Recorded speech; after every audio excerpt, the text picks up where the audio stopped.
Olá pessoal, tudo bem? Como vocês estão? Espero que estejam todos bem. Se cuidem, tá bom? Se preservem.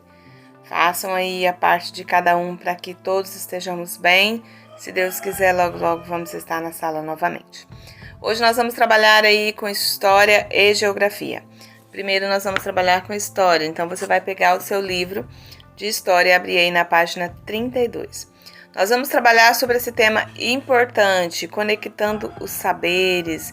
Nós vamos trabalhar aí pensando que toda cidade tem patrimônio. Quando a gente fala em patrimônio, muitas vezes a gente relaciona patrimônio apenas à questão de bens financeiros. Qual é o patrimônio de fulano? Ou qual a situação financeira do fulano, né? E patrimônio vai muito mais do que isso, né? É aquilo que pertence a um lugar, é aquilo que pertence a uma região, aquilo que pertence a uma família, tá? Então esse patrimônio, ele tem sim essa questão financeira, mas ele tem também um valor histórico, um valor cultural, um valor sentimental, certo? E que nos ajuda a conhecer aí parte da nossa história. Então hoje nós vamos pensar um pouquinho sobre isso. Deixa eu diminuir aqui para a gente poder acompanhar aí. Ok. Vamos pensar primeiro aqui. Em todos os lugares existem patrimônios históricos, culturais e naturais que ao longo do tempo passam a fazer parte da nossa história de vida. Esses patrimônios, pessoal, que a gente está se referindo aqui é aquilo que a gente falou assim, é aquilo que pertence, que faz parte da história. Ele pode ser material ou ele pode ser imaterial. Quer dizer o quê? Por exemplo, os patrimônios podem ser materiais, como pode ser documentos, pode ser uma escultura, pode ser edificações, ou seja, uma construção, pode ser objetos, e eles podem ser imateriais também, como brincadeiras, festas e danças populares, lendas, músicas, costumes, às vezes a comida típica de um determinado lugar, de uma determinada região, pode também ser tombado como patrimônio imaterial de um lugar, tá? Então, o que a gente vai pensar? Que o Brasil... Aqui a gente traz o exemplo aí de Brasil, São Luís, estado do Maranhão. Olha só, a casa do Inhozinho em São Luís, no Maranhão, com a sua fachada de azulejos coloniais. Olha só, se vocês observarem aí no livro de vocês, vai ser mais fácil para vocês verem, né? Que são aí o que tem aí, tem toda uma história, tem toda a questão dos azulejos que são antigos, então que nos arremete, por exemplo, quando a gente fala em cidade histórica, como eu falei para vocês anteriormente, né? Quando eu fui a Minas em janeiro, nós visitamos lá a cidade de Ouro Preto, em Minas Gerais. A sensação é que a gente está voltando no passado realmente, né? Quando a gente pega aquelas construções antigas, a gente pega as ruas, né, calçadas de pedras, não foram assim, como é que se diz, reformuladas, né, na forma mais atual. Então é bem interessante quando a gente passa a conhecer. Às vezes a nossa família tem algo que marca, a nossa cidade. Eu estava fazendo uma pesquisa aqui sobre os patrimônios históricos aqui de Ji-Paraná e estava vendo, por exemplo, ali o Museu das Comunicações, né, que foi tombado como patrimônio cultural, né, não só de Ji-Paraná, mas da história brasileira, né, que vem trazendo aí quando começou, que vinham as estações telegráficas, né, era a forma de ligar a nossa região aqui, o Acre, esse novo local aqui da Amazônia que estava sendo descoberto, ligar ao Rio de Janeiro, as pessoas, as autoridades, para que pudessem conhecer, que pudessem saber o que estava acontecendo. E isso tudo faz parte. É uma pena que a gente não tenha a possibilidade hoje de ir enquanto escola, mas se vocês tiverem a possibilidade, eu não sei ao certo se está aberto a visitações, mas é interessante, né, se a família aí se organizar e fazer uma visita. Quem sabe a gente consegue fazer isso ainda no segundo semestre, ou quem sabe o ano que vem a gente consiga realizar essa visita ao museu para conhecer essa parte histórica, né? Que às vezes a gente mora aqui na cidade, mora no estado de Rondônia e não conhece a história do nosso estado, do nosso país, né? Da nossa região, tá bom? Vamos lá para a próxima página.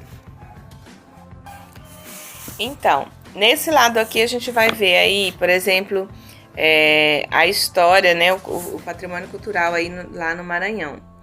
Discuta com os colegas por que é importante preservar o patrimônio de um lugar. Nessa parte vocês vão colocar o que vocês acham, por que é importante a gente preservar a história, o patrimônio de um lugar, né? Porque às vezes, pessoal, se a gente não conhece a nossa história, a gente pode viver sem saber o que veio atrás de nós e o que vem depois de nós, né? Quando a gente conhece a história, a gente começa a avaliar e a entender melhor o nosso presente. Por exemplo, às vezes a gente olha a nossa situação do nosso estado hoje e fala assim, nossa, mas tá tão ruim, tá tão difícil, tá isso. E aí quando a gente olha para a história, a gente vai vendo as coisas que aconteceram, por exemplo, aqui no nosso estado mesmo, a construção da ferrovia, né, da estrada de ferro Madeira Marmoré.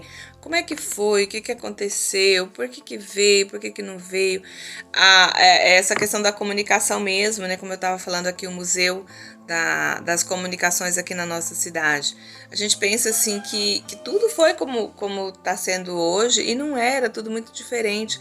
Então, quando a gente entende um pouquinho da história do nosso passado, a gente procura compreender melhor o nosso presente, valorizar aquilo que nós temos e planejar também o nosso futuro. Então, a importância é conhecer o nosso passado para que a gente entenda e desenvolva melhor o nosso presente e possa também fazer projeções mais acertadas para o futuro, tá bom? Aqui, pesquisa e escolha um patrimônio da sua região em uma folha à parte e faça uma montagem como a de São Luís. Nesse gráfico aqui, nesse esquema aqui, nós temos aí um centro histórico lá na cidade de São Luís, no Maranhão. Tem a casa do Inhotim, que é o sobrado de 3 andares com beiral coberto de azulejos franceses, que foi aí que representa o modo de vida dos maranhenses que viviam no interior e no litoral. A casa de Inhozinho está localizada na Rua Portugal, que é o retrato urbano do século XIX, tá? Então é bem preservado isso lá. Aí depois tem o esquema aí na questão 2, a igreja de Sé, que foi construída pelos jesuítas, provavelmente com mão de obra indígena. Inaugurada, pessoal, olha aí, em 1699, é muita coisa, né? Aí o Palácio dos Leões, o Convento das Mercês, né, que vocês vão ver aí. O que eu não vou me ater muito a essa parte, eu gostaria que vocês lessem, que observassem. O trabalho de vocês vai ser diferente disso daí. Eu não vou querer que vocês façam, até porque a nossa cidade ela é bem localizada, essa questão histórica, tá? Então, o que eu vou pedir para que vocês façam? Vocês vão conversar aí em família, vão pesquisar aí com a família de vocês. Vocês têm 2 opções. Podem escolher um objeto aí da família de vocês que faz parte da história de vocês, que tem um significado histórico, cultural, né? Que vocês, talvez seja uma fotografia, um objeto. Por exemplo, aqui em casa eu tenho uma panelinha assim de alumínio batido que eu ganhei da minha família quando eu era criança. Eu e meu irmão, quando a gente tinha acho que uns 3, 4 anos, nós ganhamos essa panelinha e nós temos ela até hoje, né? Eu tenho a minha, ele tem a dele, são iguaizinhas.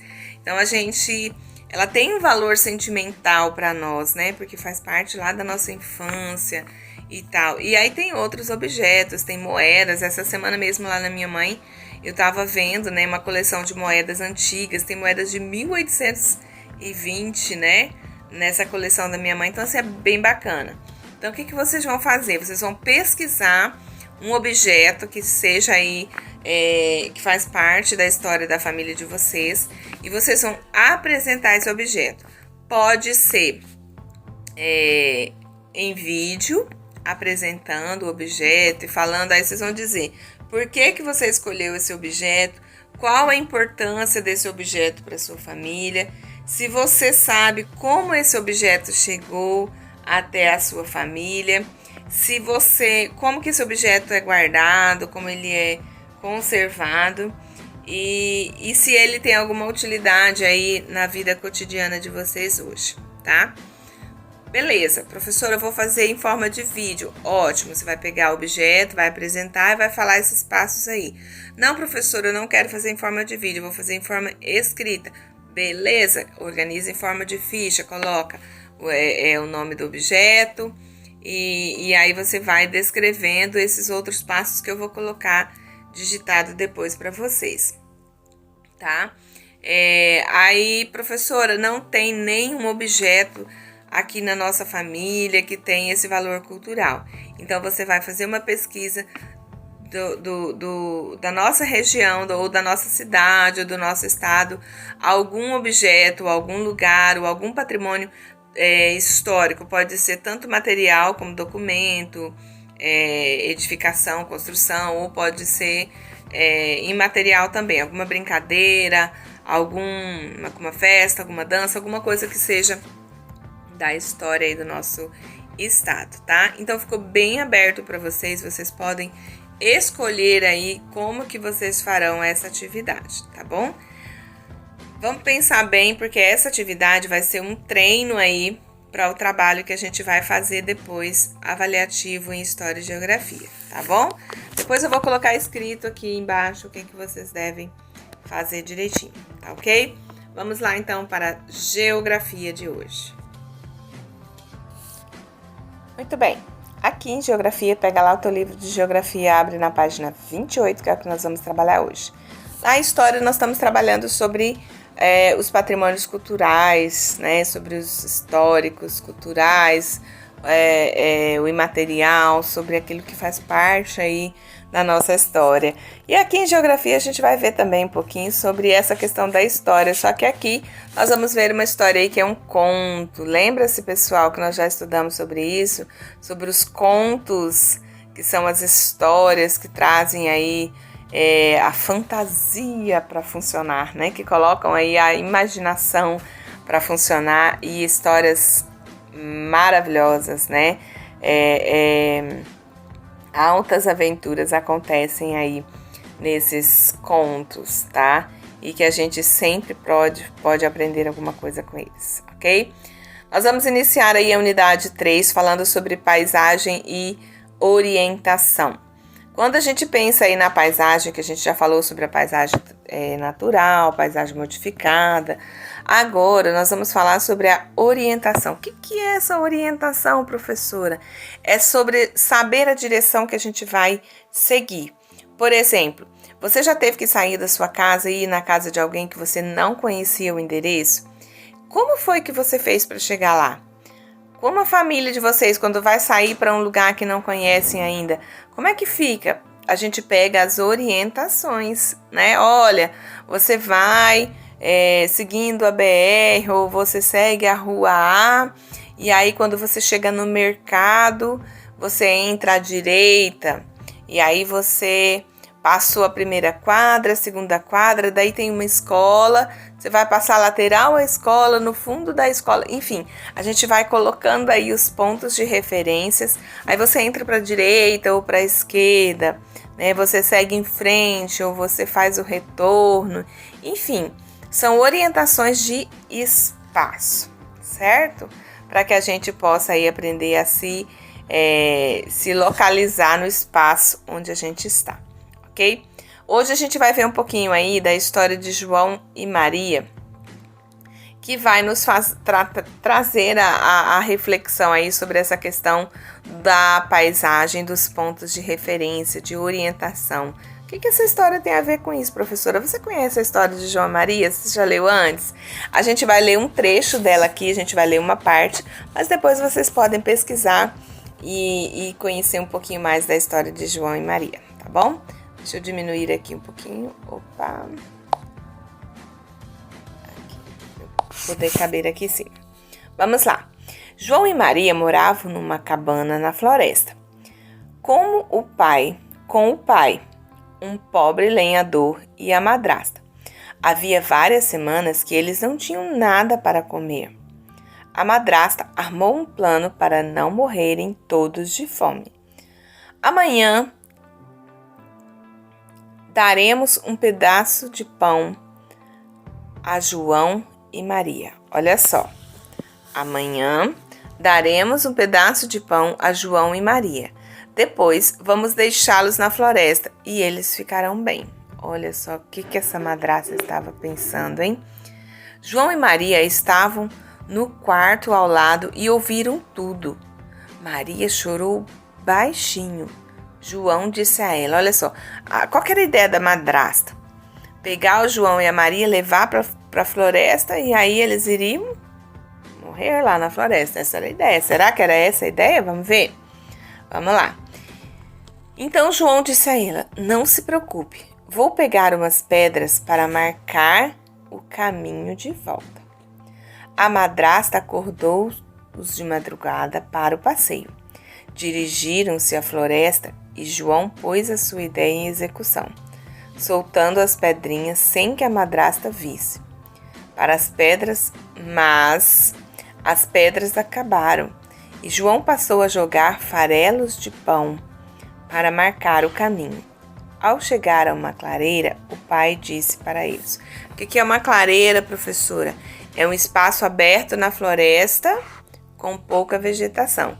A floresta fechada e tem um espaço aberto ali que tem menos vegetação, que fica mais claro, mais visível as coisas. Por isso o nome clareira, né? Que é um lugar onde tem mais claridade. Esperem aqui, vamos cortar lenha e já voltamos. João e Maria esperaram tanto tempo que adormeceram. Quando acordaram, já era noite de lua cheia, que iluminava a clareira. Eles procuraram pela trilha de farelo de pão para voltar para casa, mas não a encontraram, pois certamente os pássaros haviam comido as migalhas de pão e apagado a trilha. Coitados do João e Maria, hein? E aí, pessoal?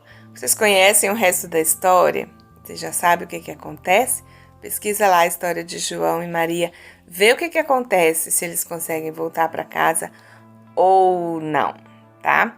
Então aí eles estavam na floresta, ele sabia que a madrasta ia deixar eles lá e ele pensou, como é que a gente vai voltar para casa? Não vamos conseguir. Começou a deixar pedras para marcar o caminho, para que eles pudessem saber por onde voltar. Porém, quando acabaram as pedras, ele começou a jogar as migalhas de pão, para que quando eles voltassem, eles viessem na mesma trilha das migalhas de pão. Agora, qual foi a ideia de João e Maria para que eles não se perdessem na floresta? Exatamente isso que eu acabei de dizer, né? E aí vocês vão colocar aí, qual foi a ideia? Essa ideia deu certo? E aí? A ideia que eles tiveram de jogar os farelos de pão para marcar o caminho deu certo? Por que você acha que não deu certo? Não deu certo por quê? O que aconteceu que não deu certo? E aí, se você estivesse na situação deles, o que você faria, tá? Então, pessoal, às vezes a gente fica meio perdido sem saber. Vocês já viram, não sei se já aconteceu com algum de vocês, mas às vezes a gente vê aí nos desenhos, nos filmes, né? Que as pessoas se perdem na floresta e aí começam a perceber que elas estão andando em ciclo. Pensam que estão saindo, mas na verdade estão só andando em círculos. Então elas começam a marcar o lugar com alguma coisa, uma folha, um galho, uma situação, para que eles saibam que por aquele lugar ele já passou. Então, é uma estratégia. Agora, quando a gente aprende a reconhecer os pontos de referência, tanto o direcionamento como norte, sul, leste, oeste, mas aprender a reconhecer os pontos de referência, tipo assim, esse lugar ali, a rua que a gente vai passar tem uma igreja, tem uma padaria, tem uma escola, enfim, são pontos de referência. Isso vai ajudar na localização do espaço onde a gente vai passar, tá bom? Bem tranquilo por hoje. Na semana que vem a gente vai entrar propriamente dito nesse assunto aí dos pontos de referência, tá bom? Estudem bastante, se dediquem, se esforcem, vão além. Não fique só por aquilo que a gente tem aqui. Vai, busca, pesquisa. Quanto mais vocês estudam, mais vocês aprendem. Quanto mais leem e melhor compreendem aquilo que lê. Quanto mais escreve, melhor compreende aquilo que escreve, tá bom? Fiquem com Deus, Deus abençoe vocês. Amanhã é feriado, não temos aula. Até sexta-feira. Beijo no coração de vocês.